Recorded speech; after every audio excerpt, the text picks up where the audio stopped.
Ay nako, kung si Edo po ay mag-ano, Erika, Nako. ngayon Erika, ngayon. So, kumusta mga kanoisy? Welcome back sa ating YouTube channel. So, update na naman tayo about naman nga ito kay Erika mula kay Kalingap TV.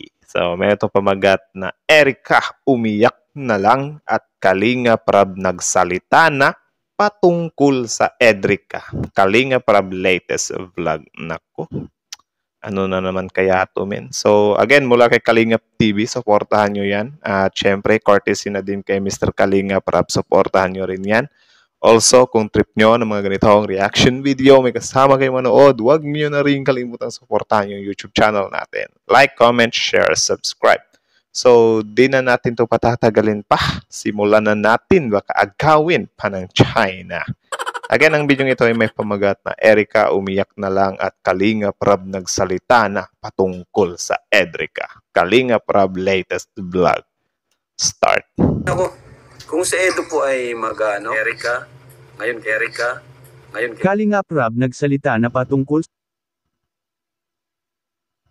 Ay nako, kung si Edo po ay mag-ano, Erika, Nako. ngayon Erika, ngayon Kalingap Rab No, yun, parang nakat nagsalita na patungkol sa dating tambalan na Edrica. Yan At na. Erika umiyak na lang, tunay na dahilan ibubunyag na natin mamaya mga kalingap. Yun, ibubunyag na ni Kalingap TV, men. So, panoorin pa natin. Isang mapagpalang araw sa inyong lahat mga kalingap, sanay hindi nyo po makalimutan na mag-like sa video na ito mga kalingap. Yun. At Like. paunawa tapusin muna ang kabuuhan ng video na ito mga kalingap at para malaman ang nilalaman nito. Tapusin nyo daw, men. At maraming salamat po mga kalingap sa pagpatuloy na pagsuporta lalo na kay Kuya Val Santos Matubang at Kalingap Rab. Yun. Erika umiyak na lang. Bakit naman kaya mga kalingap? Pero bago yun ay Bakit umiyak daw yung beshi nyo, men? ipag-usapan muna natin ang patungkol sa nakaraang tambalan ng Edrica mga kalingap. Si Erika ay sobrang napakapalad dati pag ang pag-uusapan ay sa mga sponsor. Bakit? Dahil si Erika dati mga kalingap ay ang daming mga mamahaling gamit na natatanggap nito na nanggagaling sa mga sponsors niya dati. Grabe, parang dinadirect yun, men. Like, halimbawa, may ipinaabot na tulong yung sponsor kay Mr. Kalingap Rab. Direct ba yun kay Erika? Like, wala nang something cut yun. Parang wala nang cut yun, di ba? Kasi, baka nga, halimbawa, mag-request yung sponsor na, ibigay mo ito, 50K. So, parang direct na yun. Grabe, swerte din pala ng babaeng to, men. Katulad na lang sa mga nangyayari ngayon kay Carla mga kalingap dahil si Carla rin ay marami rin itong natatanggap na mga mamahaling mga regalo o bagay na bigay ng mga sponsors. Yun.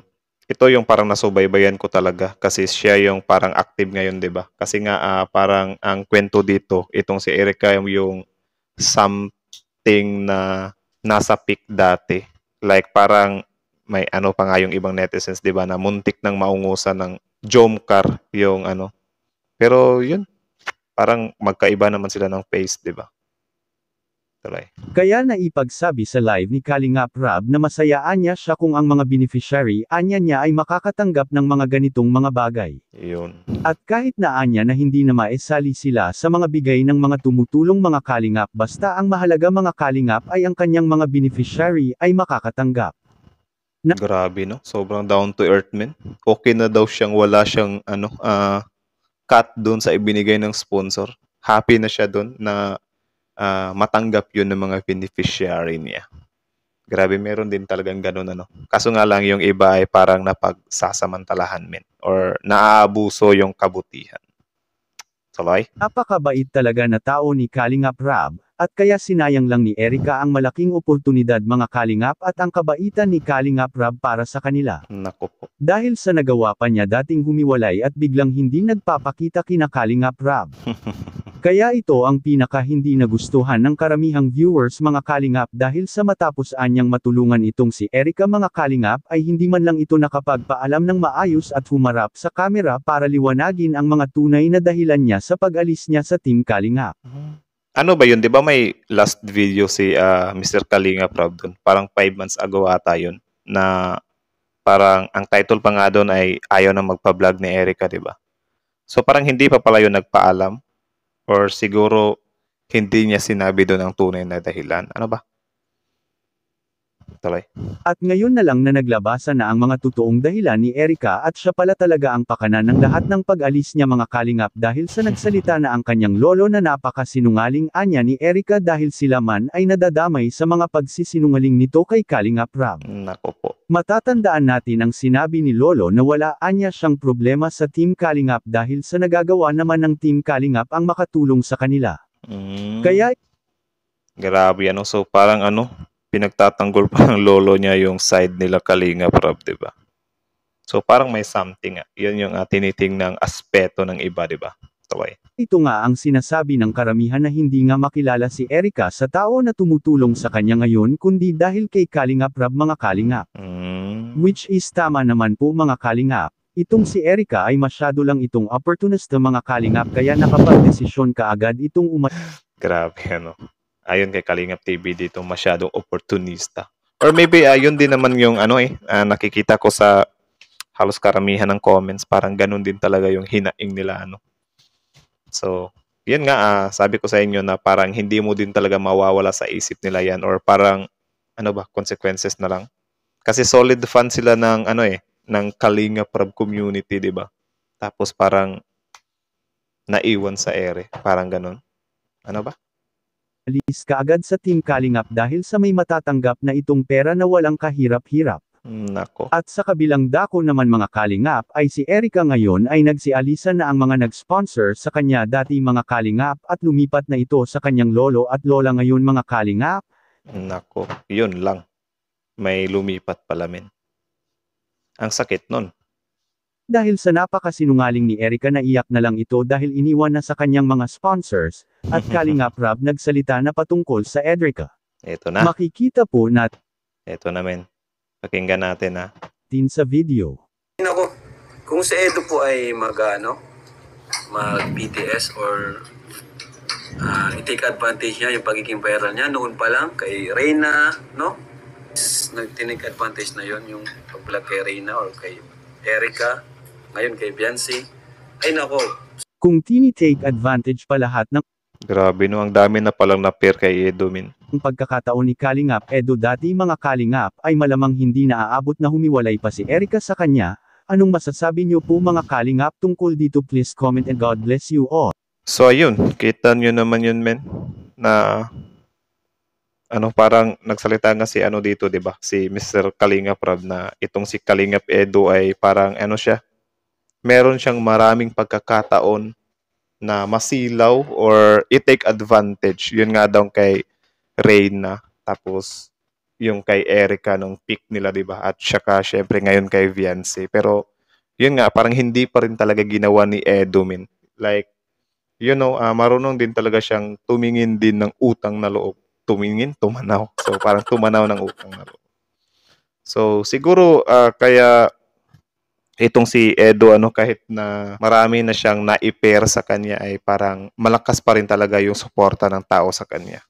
Kasi nga parang siya men loyal kumbaga. Grabe sana loyal So yun. Tapos ito nga parang na siya men tawag diyan na pagkukumpara sila kasi ito nga daw si Erica ay kababaeng tao pero parang opposite yung nangyari, 'di ba? Pero yun, nangyari na nga yun. Wala na tayong magagawa dyan. Yun pala yun. Grabe yan. So kayo, anong masasabi nyo dito? Comment down below. Pag-usapan natin yan sa comment section. So again, mula kay Kalingap TV, supportahan nyo yan. Original video link na sa description box below. Tapos syempre, Mr. Kalingap Rab, supportahan nyo rin yan. Courtesy to him. At yun, also subscribe our channel. Like, comment, share. Para sa kung trip nyo lang naman ng ganitong may kasama kayo manood maingay, noisy nga, di ba? Grabe talaga yun, men. Sobrang init ng usaping ito, men. Usapang, utang na loob. Pero yun nga, paulit-ulit, sinabi ko sa inyo na yung utang na loob, parang hindi mo talaga yan i-expect na ibibigay lahat ng tao. Tsaka, yun nga, kung tumulong ka na lang or tutulong ka na lang, huwag ka na lang mag-expect na babalikan ka din ng maganda ng taong yan kahit na binuhusan mo yan ng maganda Kasi yun, meron din talaga mga tao na ano, hindi, ewan ko, paano i-explain yun. Basta something na hindi sila hindi ba? Hindi na sila nakakalingon sa kung saan sila nagmula, di ba? Kasi nga, meron ng parang pumipigil sa kanila. So, yun lang naman. Maging ano na lang siguro ito, lesson sa ibang tao na kapag may ganyan-ganyan nga na halimbawa ganyan, iniwan mo yung isang tao, expect mo rin talaga na kung sakaling gustuhin mo mang bumalik or gusto mo nang bumalik, mahihirapan ka na talagang bumalik kasi yung something tiwala yung yung nasira dyan. Kaya alam nyo naman yung trust kapag nabasag or nasira yun, sobrang hirap ng ibalik. So yun na lang siguro yung dito. Kaya yun, again, kayo, ano masasabi nyo dito? Comment down below. Pag-usapan natin yan sa comment section. So again, Kalinga TV, Kalinga Prab, and then yun, our channel.